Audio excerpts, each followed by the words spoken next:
Jeff Zito, and thanks for checking out another episode of the Celebrity Jobber Podcast. Streaming on Spotify, Apple Podcast, iHeart, wherever you listen to podcasts. Please subscribe. Would love a 5-star rating and leave a review. You can check out past guests and episodes online, celebrityjobber.com. Also, you can follow on IG, celebrity_jobber_podcast, or on youtube.com/celebrityjobber. Who are these people? Did they always have a dream that they chased? Was their fame a complete accident? And what did they do before becoming famous? July 4th, every year, the Nathan's Famous Hot Dog Eating Championship. We all know who Joey Chestnut is. He's been the champ for a lot of years, but not last year. He was banned because of a conflict of interest with a plant-based food. Doesn't make sense, but whatever. We're starting to know the greatest female competitive eater, Miki Sudo. This year, Miki's going for her 12th title, and a former guest on the Celebrity Jobber Podcast, episode number 42, if you wanted to check it out.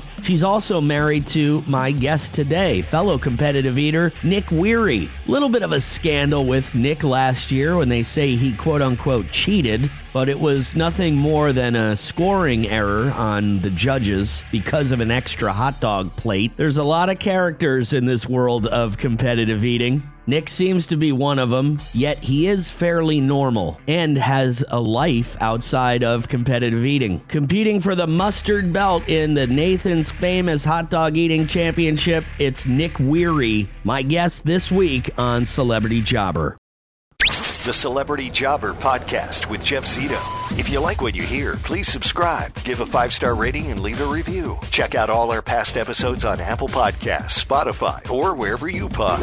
What if these celebrities weren't famous? What would they have become? What was their first job? We're about to find out.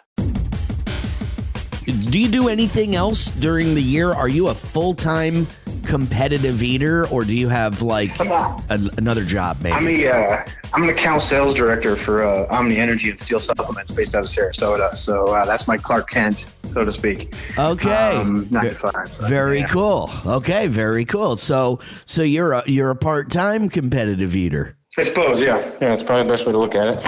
How did that start for you, Nick? Did you have one big meal and say, well, somebody said to you, this, you're really good at this?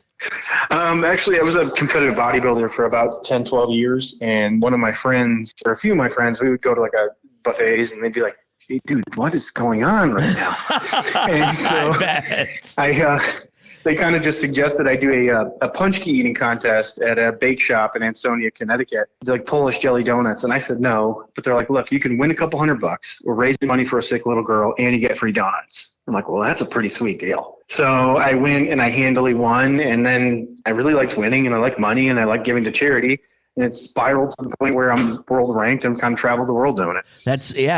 What's wrong with that? I mean, it's a win-win. So I guess my question is, well, I guess I've got so many questions for you. Do you really enjoy what, like when you're, you made me laugh when you were like, your friends were like, you're going to a buffet and they're like, whoa, well, like it's not even an average like reaction to a guy at the buffet. It's just like, hey man, are you, something's wrong. Like, what are you doing? Right. So are you enjoying that food? I genuinely, I love food. I would consider myself a foodie. Like when Miki and I travel, that's one of our favorite things. Going to destinations is experiencing culture through food. But with that said, this in contests, if you're enjoying the food, you're probably not doing your job. Okay. Because it's really just, shift and go. And so like we're fortunate to have some sponsors with delicious foods, but with, for 8 to 12 minutes, I'm just get as much down as humanly possible.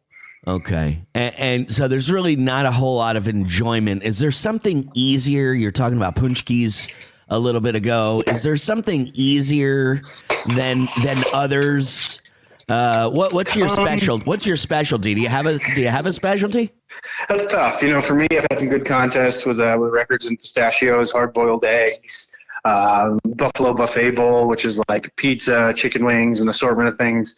But that's it, like eggs. I have the short form record. I did 50 in 3 minutes and 4 seconds. Wow. But I've done 70 brats in 8 minutes, 223 chicken wings in 10 minutes. So it's sometimes I forget like the numbers, 9 pounds of Spam in 8 minutes. Oh my God. Yeah, that would hurt. Yeah, I don't know if I'd enjoy that at all. Some foods, I would say the foods that are more flavor forward, like fudge or pork roll in New Jersey, I do better in those, I think, because it wears some people out, the discomfort of the repetitive flavor. But for me, the more unpleasant it is, the better I do. Like that food is like too rich for people? It's just very strong tasting, like fudge or pork roll. They're very salty, very sweet. So after eating pounds and pounds of it, you can imagine your body starts to say, like, okay, we could chill out here. We don't want to do this. I'm just good at overcoming my body telling me no. Right. Basically. Well, I was going to say, is it just pork roll or is it like a pork roll, egg and cheese sandwich like they do in New Jersey? Just pork roll on a cheap hamburger bun. Oh, okay. Yeah. I love the New Jersey sandwich. The state sandwich is pork roll, egg and cheese on a Kaiser roll. So I would love that. I would go through that as good as I could. Celebrity Jobber. The Celebrity Jobber podcast with Jeff Zito. I know your wife, Nick, because I'm based out of Tampa, and I saw her a couple of years ago. I guess it was raining, and they showed the women's competition, and they mentioned Mickey's from Tampa, and I go, oh wow, I'm from Tampa. Let's get her on the air. So I tracked her down. So your wife is also a competitive eater. And yes, it's got to be obvious two competitive eaters meet each other on the circuit, if you will. But could you tell me how you met your wife, a fellow competitive eater? So actually, we met the morning of the 2018 Nathan's hot dog eating contest at the gym, like 4:30 in the morning. I was there training, and she was doing cardio, and just introduced herself. And a few months later, we had I put together a team of 10 people to eat a 105-pound burger in Clinton, New Jersey. And so we're still the first and only team ever to do that, 10 of us. And we had a mutual friend that just kind of encouraged us to talk to each other. And I didn't think she was going to give me the time of day. But after both of us said no for a few months, we finally decided to go out, and it just worked, Yeah, I guess both of you, and not to judge or say anything, but you guys both don't look like competitive eaters. You know what I mean? I would take one look at both of you, and Mickey doesn't look like a girl that can eat 50 hot dogs, and you and Joey Chestnut don't have any similarities either. So I think it's kind of funny that both of you met at the gym, which is probably another place competitive eaters don't frequent, right? Yeah, I mean, there's a balance, I think that's one misconception with a lot of competitive eaters is that as the sport has evolved and there's more money and there's more sponsorships to be had and there's more exposure, I think what you see in anything is people start figuring it out. And I think what most people have figured out is you can't be super heavy and be elite at this typically. So while Joey's not in what people would look at and say like elite physical shape, he's figured out where he does lose weight prior to Nathan's, and he's figured out obviously what's optimal for his body to do all this. And you've got a guy from Australia that played semi-pro soccer, and Gideon, I think, was ranked 8th. He was a college basketball player, and so you have basically some athletes coming over and doing this because I think there's the mental aspect of knowing how to push your body to its limit. So Nick, let's talk about the reason we're talking right now. It's every year. It's July 4th. It's in the Bronx, Coney Island.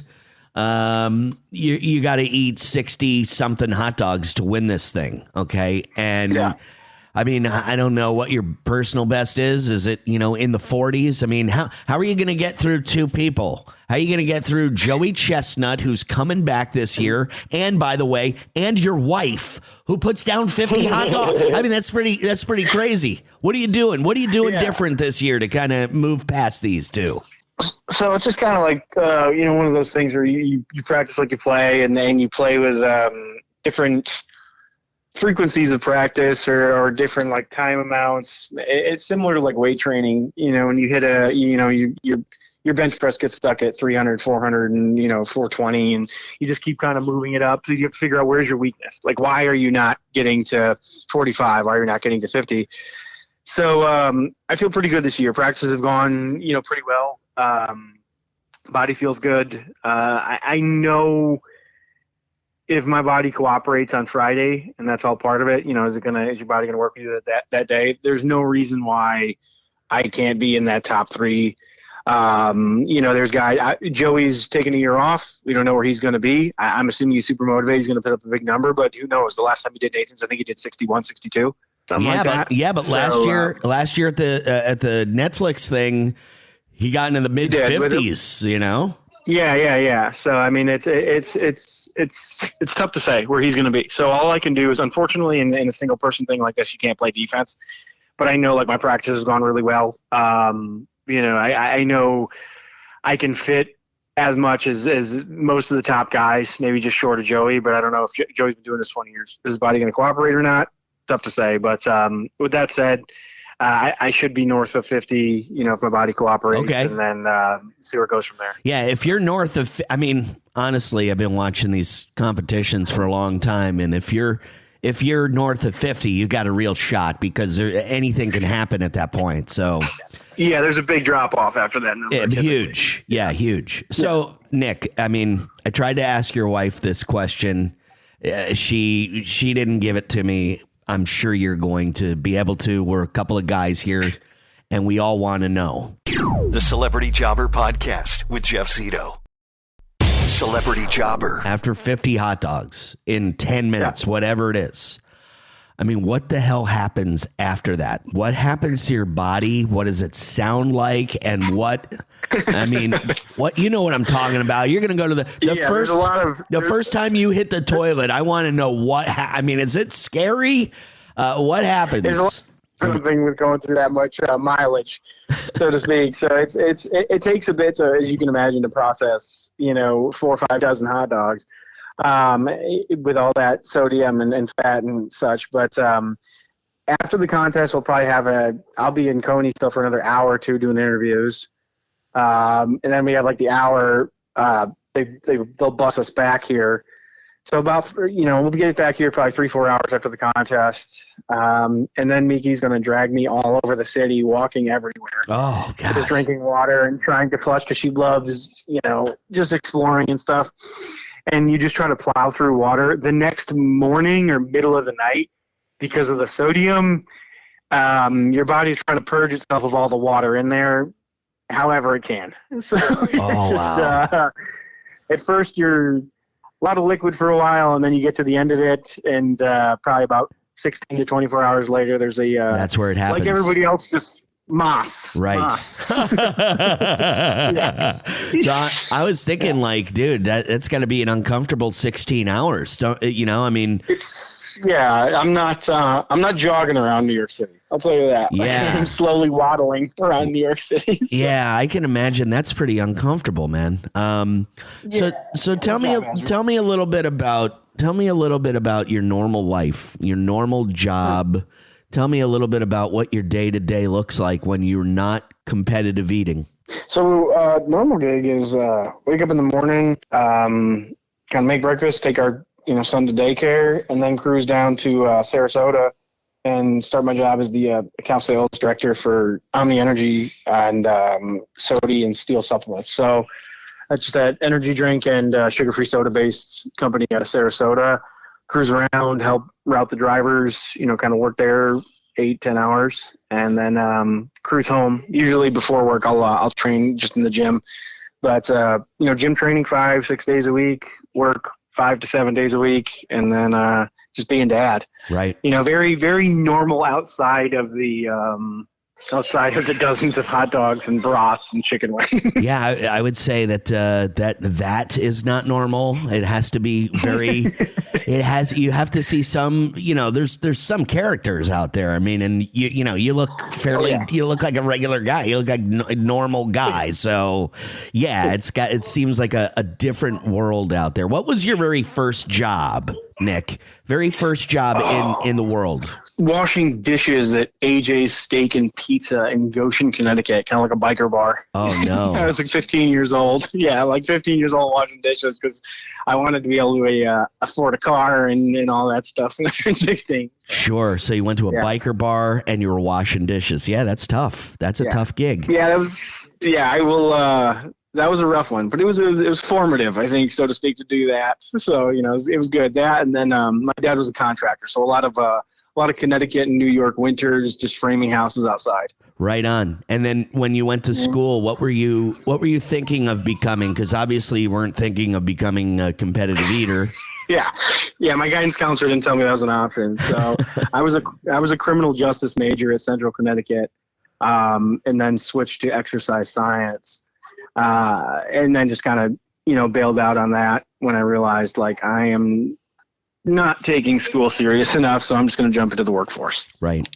And then competitive eating happened with the punchkis, and the rest is history. Man, and the story as old as time. Man, I tell you what. Celebrity Jobber. The Celebrity Jobber podcast with Jeff Zito. All right, so what's the schedule now? Here we are. We're I would assume we both live in Tampa, so we're in Tampa right now. When do you go? What's the next move? Oh, I'm up in New York now. You are? Okay. We got here Monday.